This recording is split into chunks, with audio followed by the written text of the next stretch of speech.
Hola, j'espère que vous allez bien et bienvenue dans cette toute nouvelle vidéo. Aujourd'hui on va parler de piercing et tatouage. Je vais vous parler en tout cas de mon expérience. C'est un sujet qui m'a été énormément demandé. C'est pas mon métier et j'en ai pas non plus partout sur le corps. Je vais vous parler de mon expérience, ce que j'ai fait sur moi, mon ressenti, mon avis, mes conseils et puis répondre à toutes les questions qui m'ont été posées à ce sujet. C'est parti, on commence tout de suite. On commence tout de suite avec mon tout premier piercing, celui que tout le monde fait ou presque. C'est le piercing à l'oreille. Bon, c'est un basique celui-ci. Il n'y a rien de nouveau, rien de très original. Donc vous pouvez voir, j'ai fait les deux trous. Pour le premier, j'ai juste ressenti un petit échauffement. Je l'avais fait dans une bijouterie. Par contre, concernant le deuxième, je l'avais fait beaucoup plus tard. J'avais été à une bijouterie et il me l'avait fait. Mais quand ensuite j'avais été chez le perceur pour faire un autre piercing, pour faire mon piercing au nombril, il m'avait demandé si mon deuxième trou je l'avais fait faire chez un perceur et je lui avais expliqué que non et que j'avais eu très très mal. Contrairement au premier, mon deuxième trou s'était assez vite infecté et il y avait eu une cicatrisation beaucoup plus longue parce que normalement il n'y a pas spécialement de problème à moins que vous soyez une personne très sensible et qui cicatrise mal. Moi c'était pas mon cas et en fait il m'avait dit que plus on se rapprochait du cartilage, plus du coup c'était sensible et il y avait de risques. Il avait regardé et il m'avait dit que vous voyez c'est pas du tout, il n'y a pas la même distance en fait entre mon deuxième trou là et cette oreille là, c'est pas complètement lié et il m'avait dit que pour le deuxième trou c'était mieux d'aller chez un perceur. En tout cas c'est le conseil que j'avais retenu. On passe au prochain piercing. Alors j'ai fait un piercing au nombril comme beaucoup de jeunes filles. C'était la grosse mode au moment où je l'ai fait. J'avais même pas encore 18 ans, je devais avoir 17 ans et demi. Je le porte pas tout le temps en général, je privilégie l'été parce que l'hiver quand je mets des jeans taille haute etc, je trouve que des fois ça me gêne un petit peu. Mon piercing au nombril, je l'avais fait faire, donc pour ceux que ça intéresse, pour les havrés notamment, je l'ai fait faire à Café Inc. Alors, concernant le piercing au nombril, les questions qui sont le plus revenues, c'est est-ce que ça fait mal? Personnellement, je n'ai pas du tout eu mal. Vous sentez une petite aiguille passer sur le moment et puis après on n'en parle plus, ça chauffe un petit peu les premières heures et ensuite la douleur passe assez rapidement. Encore une fois, c'est subjectif, on est tous différents face à la douleur. Donc là, voilà le petit dernier, le piercing Helix. Donc je l'ai fait pareil pour ceux que ça intéresse au salon Café Inc, donc sur le Havre. Ah oui, il y a les prix aussi que j'ai pas parlé. Oh, je mettrai les prix, je ferai des recherches après. Et je l'ai fait du coup début juillet, donc ça fait un peu moins de 4 mois là que je l'ai fait. Et il n'a pas encore totalement cicatrisé. C'est un des piercings qui m'a fait le plus mal entre guillemets. Il fait pas mal en soi quand vous le faites sur le moment. Encore une fois, vous sentez une petite aiguille qui vous transperce. Ce hold-up c'est différent parce que ce hold-up je trouve que ça fait comme une petite agrafeuse qui vous pince l'oreille et ça vous chauffe sur le moment, ça vous chauffe quelques heures après et après on n'en parle plus. Que celui-ci, sans l'aiguille passer sur le moment mais c'est vraiment léger, c'est très furtif.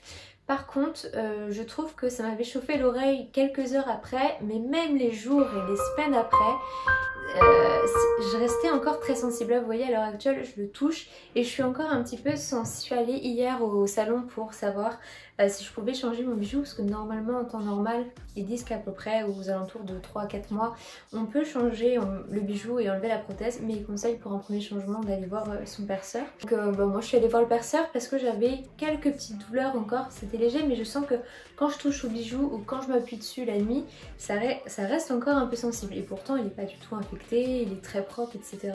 Mais il est encore un peu sensible, donc là il m'a dit de semaine au sérum Phi, juste mettre du sérum Phi. Maintenant on va passer à la partie tatouage qui elle va être assez courte je pense puisque je n'ai que 2 tatouages, mais je vais plutôt vous parler du coup de leur histoire, de leur signification. Je vais vous parler aussi un petit peu du côté cicatrisation, douleur, les questions qui m'ont été posées en rapport avec mes tatouages, mais je vais surtout vous parler de leur histoire, pourquoi je les ai fait, quand, comment, etc. Faut que je trouve une transition cool, c'est parti. Alors mon tout premier tatouage, je l'ai fait à l'âge de mes 18 ans. Je l'ai fait dans un contexte particulier puisque je venais de gagner le concours Miss Océane. Donc ça fait très longtemps, vous avez dû suivre mon petit parcours là. J'ai été élue Miss à mes 18 ans. C'est un comité à l'heure actuelle qui n'existe plus. Bref, on n'est pas là pour parler de ça. Mais du coup, on avait eu différents partenaires qui nous sponsorisaient et qui offraient des cadeaux à la gagnante. On avait eu un gros cadeau de 100 € il me semble. 100 € pour un tatouage, donc chez Cafe Ink. Encore une fois, j'ai quasiment trouvé chez Cafe Ink, sauf mon dernier tatouage, vous allez voir, je vais vous expliquer après. Du coup, déjà, c'était dans ce contexte-là, mais attention, moi je n'avais aucun tatouage sur le corps à ce moment-là, je m'étais jamais fait tatouer et je me pensais...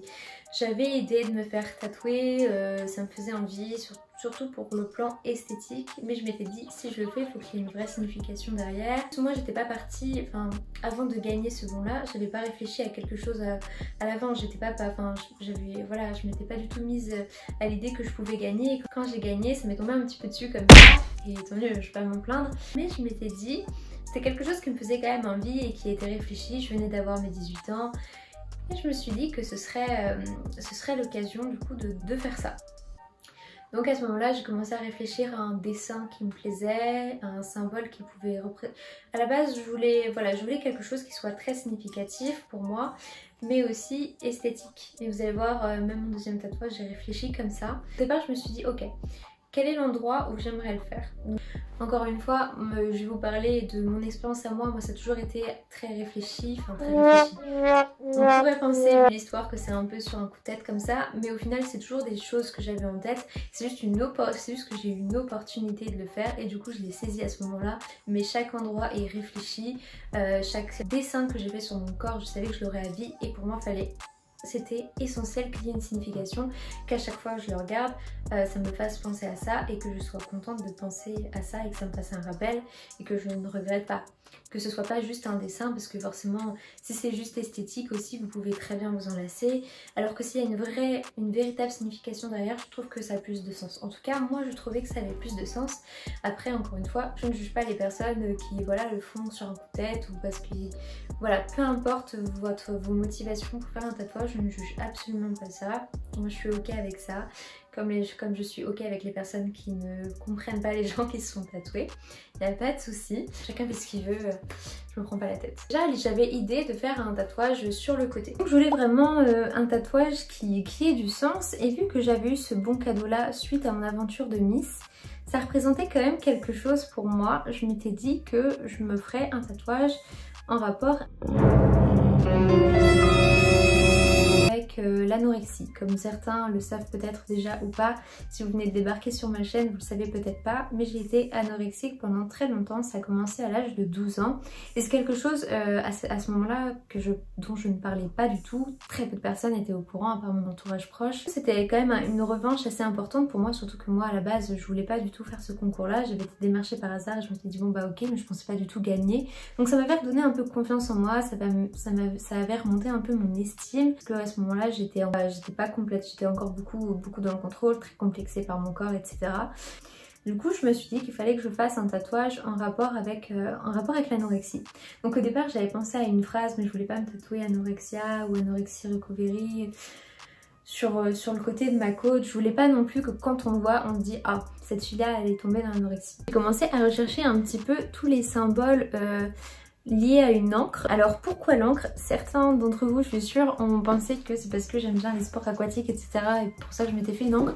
Non, non, au-delà de son apparence comme ça, qui effectivement peut être liée à ça, de mon côté ça avait une signification beaucoup plus profonde, parce que l'encre c'est quoi? C'est le symbole avant tout de la stabilité, puisque l'encre c'est ce qui va retenir le navire au fond marin. Un lien indestructible, un lien infaillible. C'est un symbole qui représentait la stabilité et la sécurité. Donc je trouvais ça pas mal. Pour moi c'était mon lien durant la tempête, etc. Même dans les moments durs, me rappeler que j'ai trouvé une certaine stabilité et que je me suis sortie du coup de tout ce qui est anorexie. Chacun peut l'interpréter à sa manière. Moi en tout cas, la partie de ma vie où j'étais instable, c'était en période d'anorexie, et au moment où j'ai retrouvé ma stabilité, donc l'encre me rappelle aussi que cette stabilité, cette sécurité, et que ça représente un lien fort avec mon passé. Ensuite, mon second tatouage, je rappelle, j'ai fait mon encre à mes 18 ans et du coup mon deuxième tatouage là je l'ai fait à mes 22 ans. Je me disais que c'était déjà suffisant un tatouage et que j'avais pas forcément envie d'un deuxième.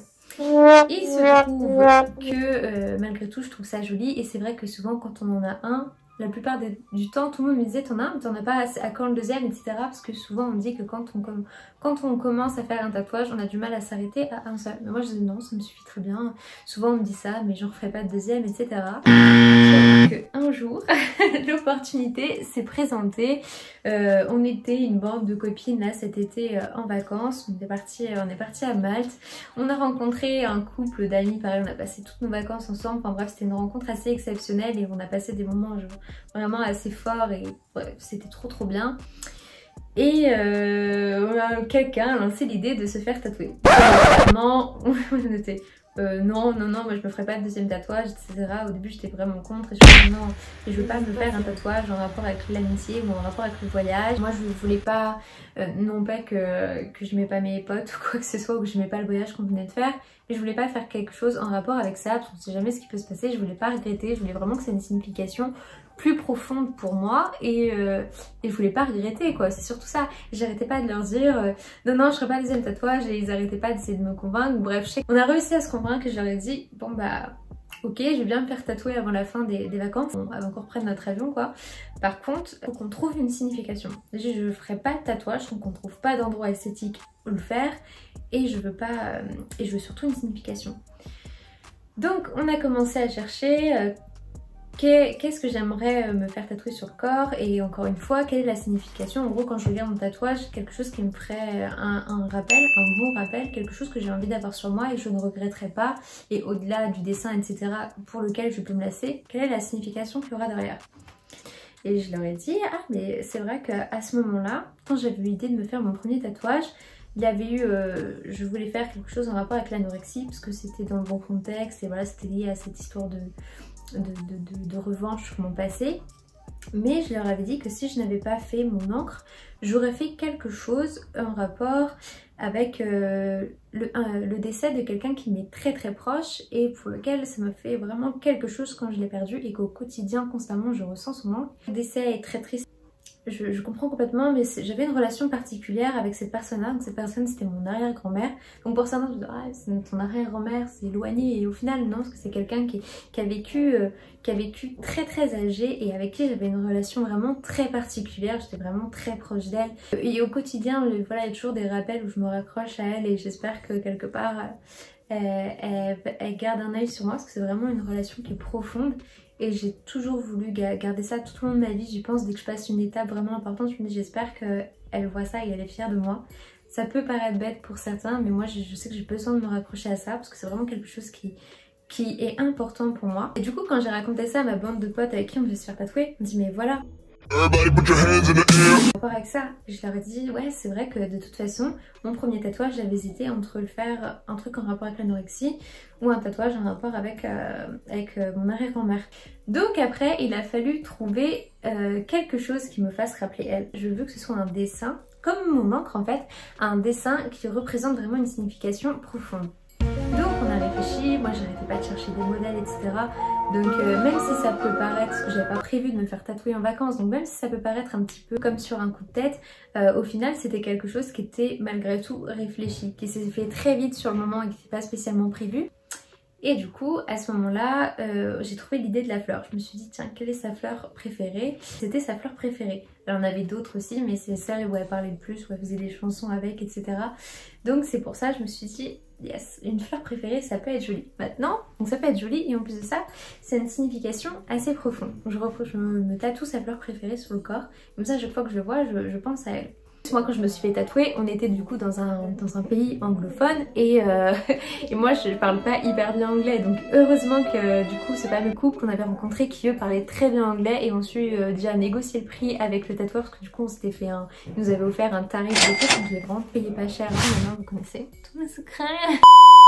Bon en fait je pensais pas me dévoiler autant dans cette vidéo mais c'est une vidéo un peu confession parce que du coup on est obligé de se dévoiler pourquoi, quelle signification ça prend nous machin. Enfin on n'est pas obligé mais moi j'avais envie de vraiment vous partager ces valeurs là. Bref voilà, cette vidéo touche à sa fin, j'espère qu'elle vous aura plu. Si jamais vous avez encore un petit peu de temps et que vous n'avez pas marre de voir ma tête, vous pouvez cliquer sur la petite cloche pour ne louper aucune prochaine vidéo et que vous ayez une notification dès qu'une nouvelle vidéo sortira. Et vous pouvez aussi vous abonner pour être sûr de ne manquer aucune prochaine vidéo. Enfin ça revient même que la petite cloche je crois, enfin bref. N'hésitez pas à vous abonner pour manquer aucune prochaine vidéo. Si vous avez aimé cette vidéo, vous pouvez aussi mettre un petit like, ça fait plaisir. Donc voilà, je sais que parfois on pense pas, moi la première on pense pas. Donc maintenant je me prends le temps dès que je regarde une vidéo que j'ai aimée de soit lâcher un petit commentaire, soit de mettre un like, soit les deux. Donc voilà, ça fait toujours plaisir. Et puis voilà, puis bah sinon on se retrouve tout de suite sur mon compte Instagram parce que je mets des stories H24. Gros bisous et je vous dis à très bientôt. Ciao ciao.